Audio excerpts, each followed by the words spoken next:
Hello and welcome to the UKSIF Leadership Podcast and our very special Advent Calendar series, where we'll spend 12 days breaking down what we've been working on, big moves and big news in the sustainable finance sector. I'm Harry Burnham, Public Affairs Manager here at UKSIF, and today I'm delighted to be joined by Liza Hartley, our Media Relations Manager for Day 7, where we'll be covering 7 research pieces.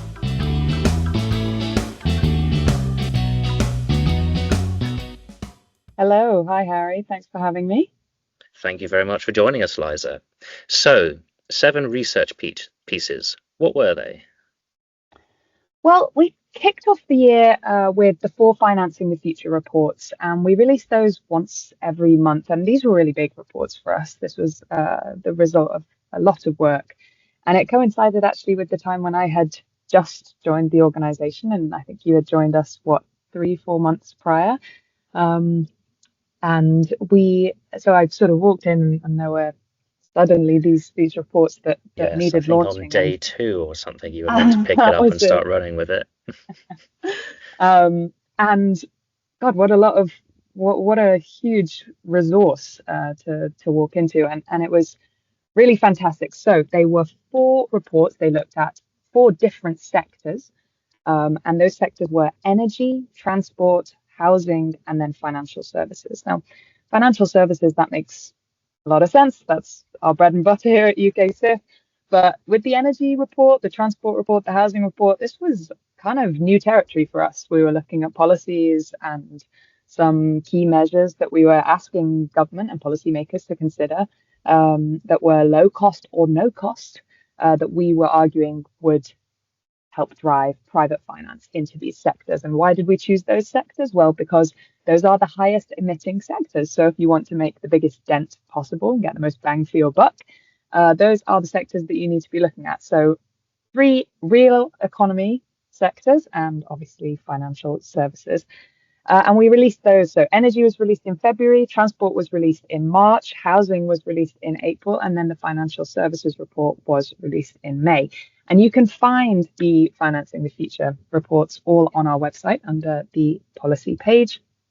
And they are super useful, and they've been really handy, obviously, for me in terms of our media engagement work, but I know they've been really handy for you as well. We'll come on to those in a little bit more detail. So let's keep moving. We then released in May, also end of May, we released a joint report with PwC, and that was looking at SDR, so the Sustainable Disclosure Requirements. We had a joint report with them, essentially looking at what some of the challenges were that firms were facing around SDR, and also what some of the opportunities were. So that was May, and then we had some polling of ex-Conservative voters that we undertook. We released that in October, but we actually undertook the polling just very shortly after the 2024 election. And I know you're going to tell us a little bit more about that. And then we finally, our last piece that was published was in October, and number 7. So that was how to talk to your clients about sustainability. And that was some research into sentiment around sustainability and ESG. So let's go back to those Financing the Future reports to start. Why were we talking? Give us a little bit more color on why we were talking about energy, transport, housing. What are some of the key themes that arise from those areas? Sure. So, as you said earlier, one of the main reason we chose those 3 sectors of the real economy or the wider economy is they are the highest emitting sectors of the UK economy. So if we're going to try and achieve our net zero transition, they're really the areas we need to focus on. Obviously, financial services feeds into them through the investment side of things. But yeah, if we're going to hit that 2050 target, and I suppose the Labour government's new 2030 target for clean power by 2030, we really need to see private investment being driven into those sectors. And as you said, it's where you can achieve the biggest bang for your buck in terms of reducing emissions. We also sought in the Financing the Future series to highlight some of the significant policy challenges, which is actually holding back investment in those sectors. There's a finance gap in most of them. There's some public sector funding going into them, but it's not nearly enough. So we were trying to look at ways that we could de-risk and provide policy certainty, and also just help drive investment into those sectors, private investment into those sectors a little bit more than we are currently. We were looking, bearing in mind the sort of constraints on the budget at the moment, we were looking at ideas that were low or no cost policies, and ones that would help unlock multiple levels of private investment into those sectors. Perhaps, Liza, you might want to talk about what some of those policy measures were and some of the key themes that we were looking at. Yeah, of course, would be my pleasure. So we actually had 12 policy calls in total, or 12 key policy areas, and then some sub-policy calls within them. And I would urge anybody listening to this who hasn't looked at the Financing the Future reports to go and have a look if you're interested, because some of them are in quite a bit of detail. But I'll give you some examples. So one of our key policy calls was planning reform. So we knew and we heard from investors time and again that we needed to shorten decision timescales in the UK in order to make the UK more investable. That was particularly relevant for the energy sector, but we found that it was actually also relevant to, for example, building out grid connections, or indeed building out gigafactories for the transport sector as well. Obviously, it's also relevant for housing. So planning in the UK isn't working particularly well, and planning reform is necessary in order to drive that greater private investment that we know we need. The second is grid build out.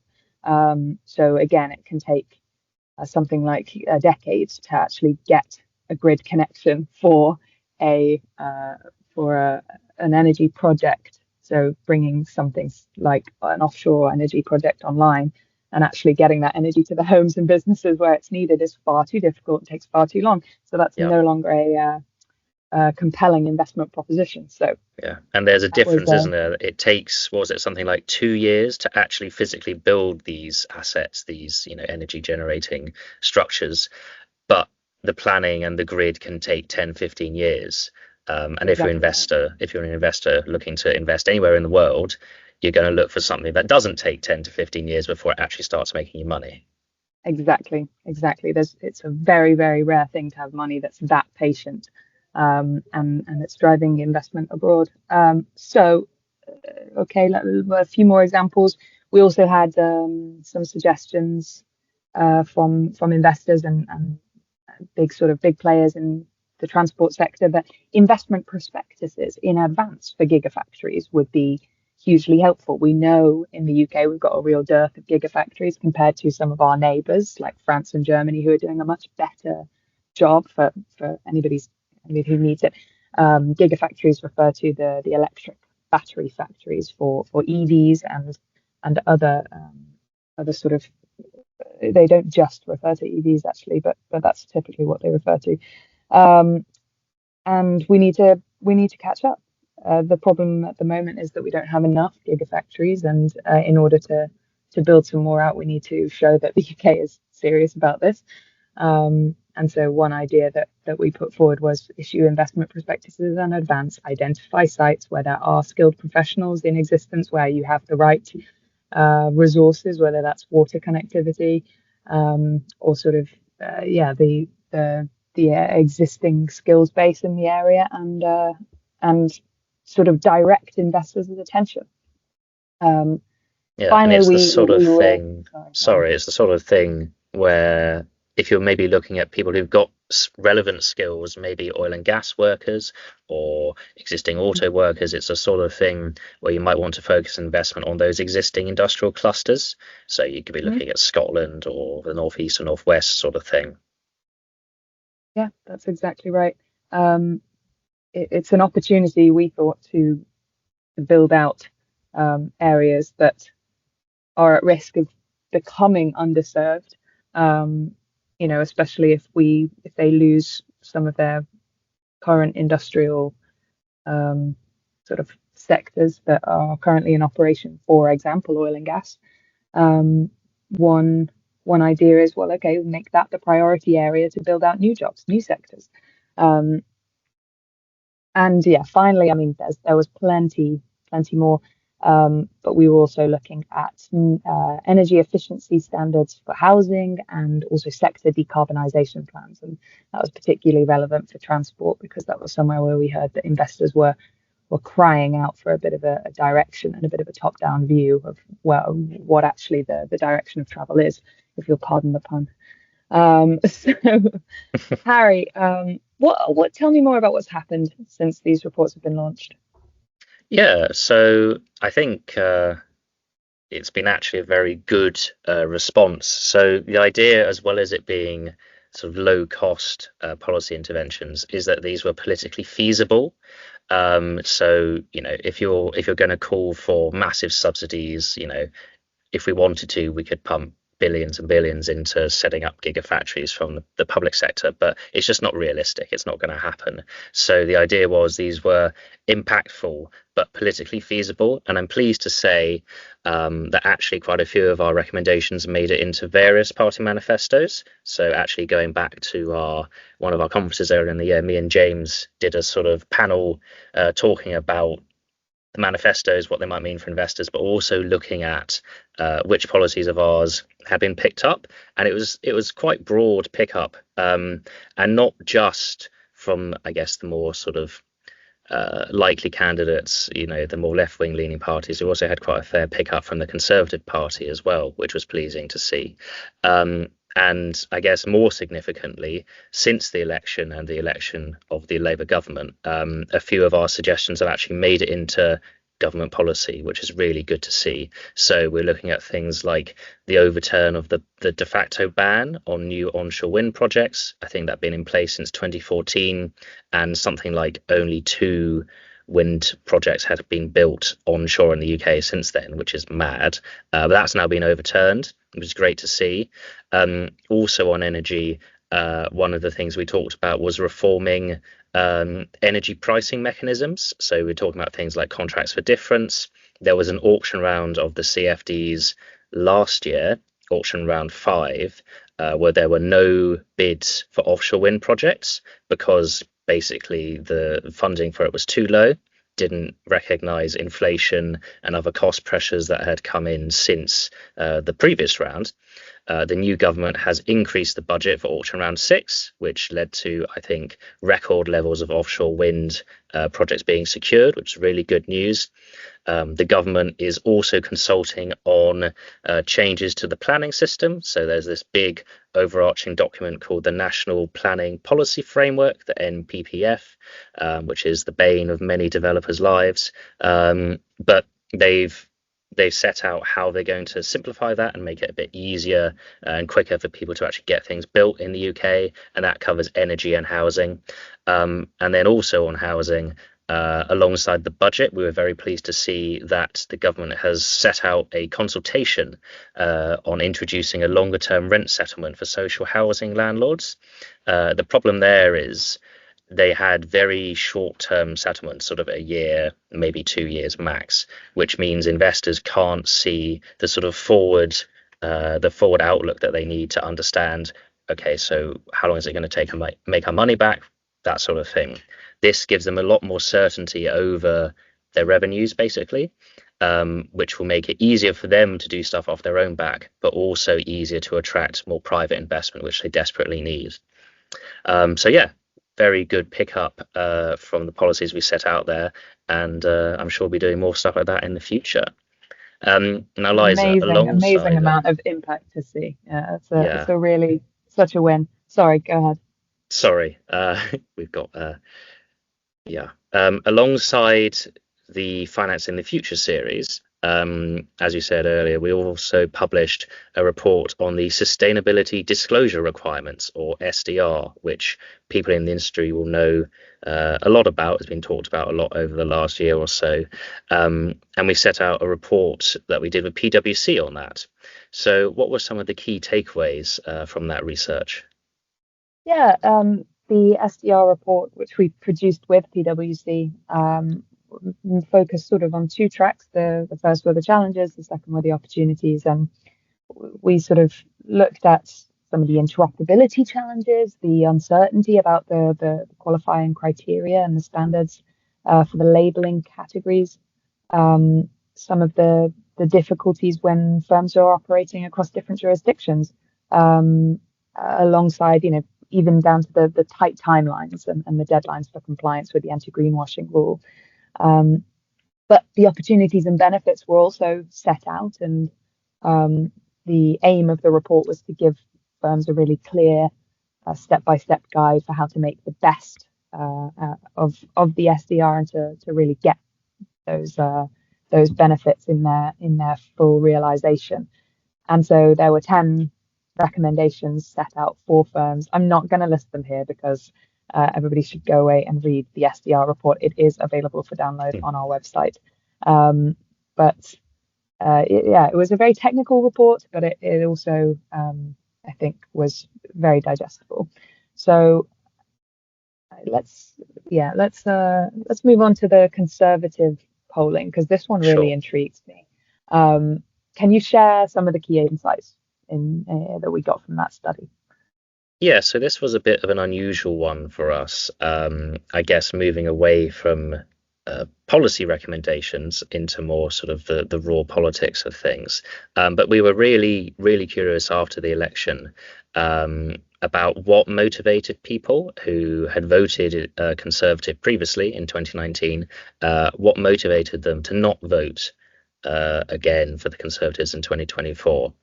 And we were concerned that a narrative was building around that, that essentially the only people who had voted previously for the Conservatives but didn't vote for them were those on the right wing, the people whose votes had gone probably to reform, further towards the right, rather than those that were lost to the centre. Now, if people can think back to 2010 and 2015, lots of the votes the Conservatives got then were more sort of floating voters who perhaps have voted Lib Dem in the past. You're talking about areas like, I don't know, Hampshire and Sussex and places like that, the sort of rural, fairly affluent areas who might have voted Lib Dem or Conservative. But yeah, so we wanted to see if there were people who had been put off by some of the things the Conservatives has said since being elected in 2019 on the environment and climate change and things like that. And what we found was actually really interesting. So, for example, wind and solar energy were highlighted as the most likely energy sources to lower household bills, with significantly fewer ex-Conservative voters thinking that increased oil and gas production would bring down energy bills as opposed to wind and solar, which is perhaps surprising when you're looking at the stereotypical Conservative voter. Similarly, wind and solar power scored joint highest for growth. So 73% of ex-Conservatives identified wind and solar as likely to generate economic growth, as opposed to just less than 50% for oil and 53% for gas. And finally, so that was quite a big one, wasn't it? That was a real jump. If I'm not wrong, we saw the big chunk of change between sort of wind and solar, which were done separately, I believe. So we had wind, solar, oil, gas, all as separate, and both wind and solar, I think, were voted for by 73%, was it, of ex-Conservatives? Yeah, that's right. So they both had 73%. I guess you'd sometimes sort of clump those together. People talk about oil and gas. They don't talk about oil, and gas. If I've explained that well, I don't know. But yeah, it's a bit surprising, really, some of the results.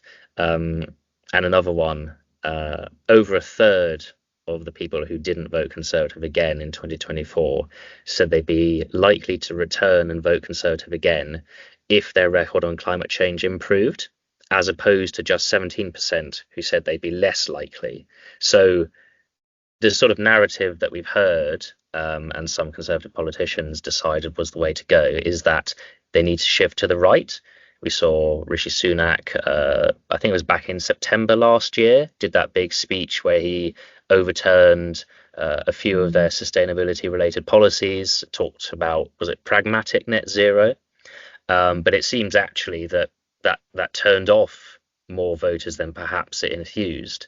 So there might be some rethinking that the new Conservative leadership might want to look into if they want to get back some of their coalition from 2019. Right. And I think that brings us nicely on to our final piece of research, the How to Talk to Your Clients About Sustainability guide. So what were the main challenges that piece identified and the solutions it proposed? Yeah, I mean, again, another slightly unusual piece of research that we did here. This came from some polling that we actually undertook just before the election, which also, divided people up according to their voting intention and their age and their income bracket and all of this. But the only real criteria was they had to be savings holders and they had to be voters in the UK. And we polled over 2,000 people about their sentiments towards sustainability. And in particular, we really wanted to know whether the language we used to talk about these things was important, and whether that could be something that could, as you were talking about, Harry, whether that could really turn people off, or whether it could be something that enthused them. So, we've all heard of the ESG backlash, and I think that was something that was front of mind for us as well. Well, all right, what does this mean for people?